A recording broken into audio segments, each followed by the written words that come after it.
drive. Come on, let's ride. Backseat phantom top, tits rolled down. Didn't want.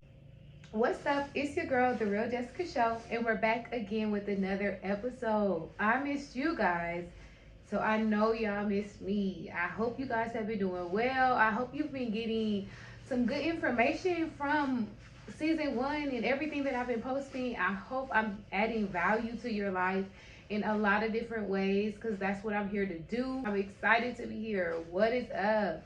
So you clicked on this video because you need to know how to relocate. You've been trying to relocate. You want to level up your life, but in a material, physical location. You want to go somewhere that feeds your soul, because I feel like a lot of people want to relocate, but they're just like, where do I start? Where do I go? Where do I begin? Well, you found the right place, baby.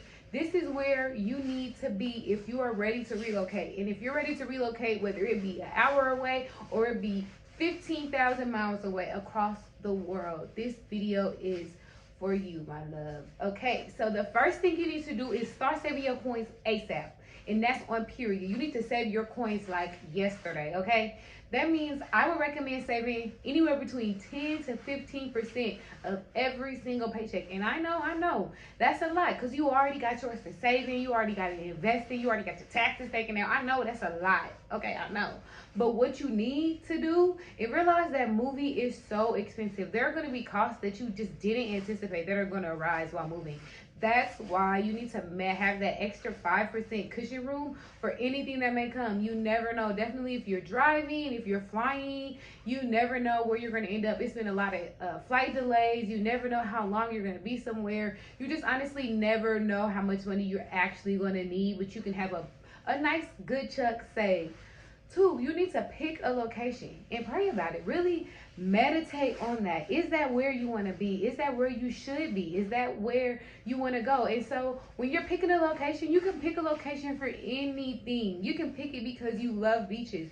That's what I did. You can pick it for careers because you know this area and this particular time is popping. Like Silicon Valley, if you want to do tech, or if you want to go to Atlanta because you're interested in hookah. I mean, it's so many things that you could really choose a location for. So literally pick a location, pray about it, meditate on it, and then set your sights on it. Because baby, you got this, okay? Third thing you need to do is 100%. That was a little on me. Third thing you need to do is visit the location, okay?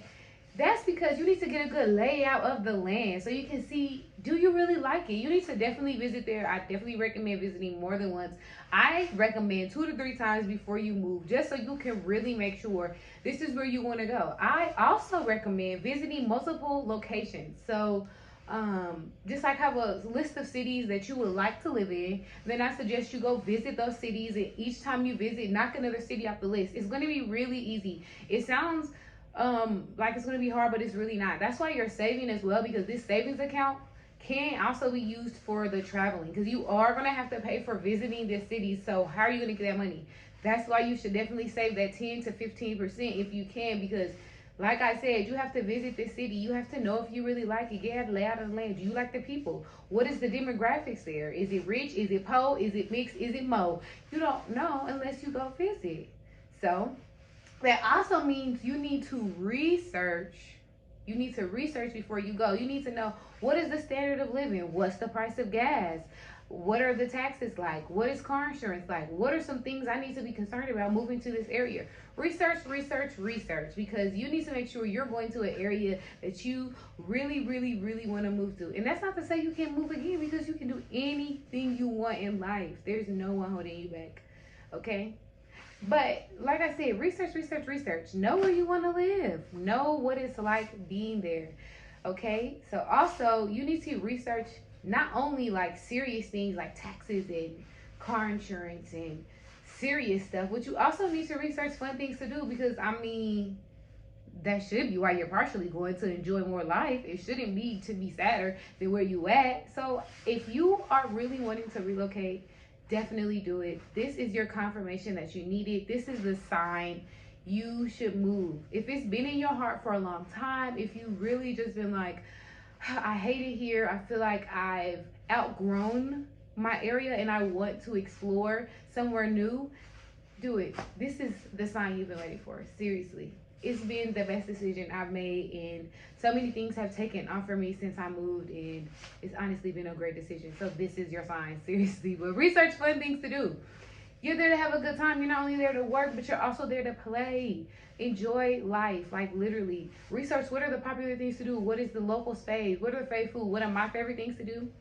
When I go to any city, is to research locally famous food spots. Like, yes, where the locals go, where their locals are like, oh my God, this is the best place in the city. I love their blah, blah, blah, blah. So make sure you just really, know what to do, know what fun things are to do. The next thing you need to do is visit 1 to 2 months prior your anticipated moving date. Okay, so you need to go there. Really, like I said, you've already visited multiple times. You already kind of researched the standard of living. You already kind of know what to expect. You've already also looked at apartments, townhomes, homes, condos, and think wherever you want to live, whether you're living with a friend or a family, you've already kind of knowing where your housing is going to be. So you're going to visit 1 to 2 months prior to you plan on moving, so that you can really solidify all those moving plans. Because what you really want to do 1 to 2 months prior is pay that deposit, pay that admin fee to hold your apartment. You want to go ahead and kind of tie down any paperwork that you can while you're down there. If you want to get your keys, you can do that as well. You can just kind of solidify a lot of documentation, so that when you go down there, all you're really doing is picking up your keys and putting your things in your apartment, or putting your things in your condo, your townhome, or your house. That's really what you're doing 1 to 2 months prior, so that it's a really smooth transition. Then the next thing you need to do is plan. So you already went down there 1 to 2 months prior. You already know where you're going. You already have your housing solidified. So you need to plan on other deadlines. When do you need to have your packing done? By what date? How much are you packing? You need to plan when you're going to tell your friends and family, if you're going to do a going away party, if you're going to go live, whatever you're going to do, you need to begin to plan that out. If you have interviews and things that you need to do, make sure you're prepping and planning for those as well. That's why I also recommend going down there 1 to 2 months prior, so you can get any interviews down, you can schedule any Zoom calls, and you can go visit any offices or anything like that to really build up, get your name kind of out there while before you even get down there. So that's what I definitely recommend doing. Just trying to get your feet running before you even hit the ground. Like, just kind of prepping yourself for that. So like I said, plan. It takes a lot of planning. The next thing you need to do is communicate, okay? Communicate with your friends and your family where your new home is going to be, because like I said, you went down there already. Your homie is solidified. You already planned when you're going to move, when you're going to close all your do everything else.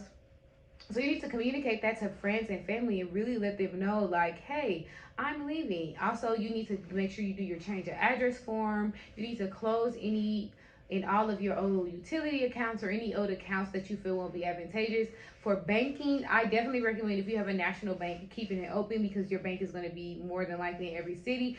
But if you have a local bank, I 100% recommend either going to mobile banking or finding a local bank where you're going to be at, because listen, let me tell you, that was something I definitely did not do, and I definitely regret it. It's been so hard just moving from one location to another and getting your checking accounts and your banking accounts set up and bill pay and like getting a paper check in the mail. It's just a lot of stuff that you won't be able to do if you have like a local bank and you're not physically there. So just like keeping in mind all of that serious stuff like that, like that is very serious, and you definitely need to take your money very serious, because you're going to need that very, very much a lot. Okay, so one of the other things you need to do is pack according to budget. So this basically means, are you just taking yourself and whatever you can carry with you, and are you going and when you get down there, you're going to buy all new stuff?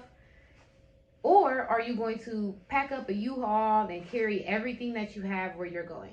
So you really need to decide, what can you afford? When you get down there, can you afford to buy all brand new stuff, or can you only do half? Or can you only take things that fit in your car because you're driving? Or can you only take things that fit in a suitcase because you're flying? You really just need to kind of figure out what is in my budget right now and what is going to be in my budget moving forward. Because also keep in mind, when you really relocate to a new location, you also have to think about the gap in between when you start jobs.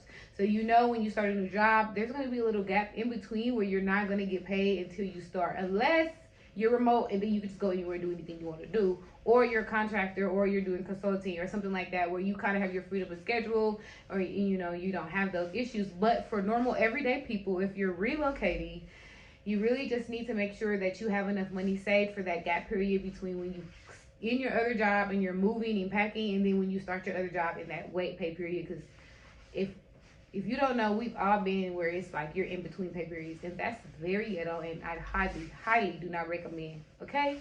And the last thing, the last thing you need to do is move. Okay. And when you move, like when I moved, I also like kind of journaled about it and kind of released anything that was old, anything that didn't provide fruit, anything that wasn't kind of feeding me in my next level, not feeding me, but anything that was draining me. So I feel like, you know, when you relocate, it's important to also renew and relocate your mind too. You know what I'm saying? Because when you go into this new space, you don't want to bring old habits into there. You don't want to be the same person you was, because if you repeating the same habits, changing and relocating is not going to fix it. You can't run from who you are or bad habits. You just have to make sure that you're doing everything you can to be the person you want to be. So when you relocate, just make sure you release any old habits that are no longer serving you. Make sure you just welcome any new thing that comes into your life that brings goodness and blessing. And thank you for tuning in. It's your girl, The Real Jessica Show. I'm glad you guys tuned in. Go ahead, follow me on Twitter, Instagram, Pinterest. If you do Pinterest, I love me some Pinterest, period. Where my Pinterest people at? But yeah, go ahead, add me on everything. Follow me, subscribe. You love it here.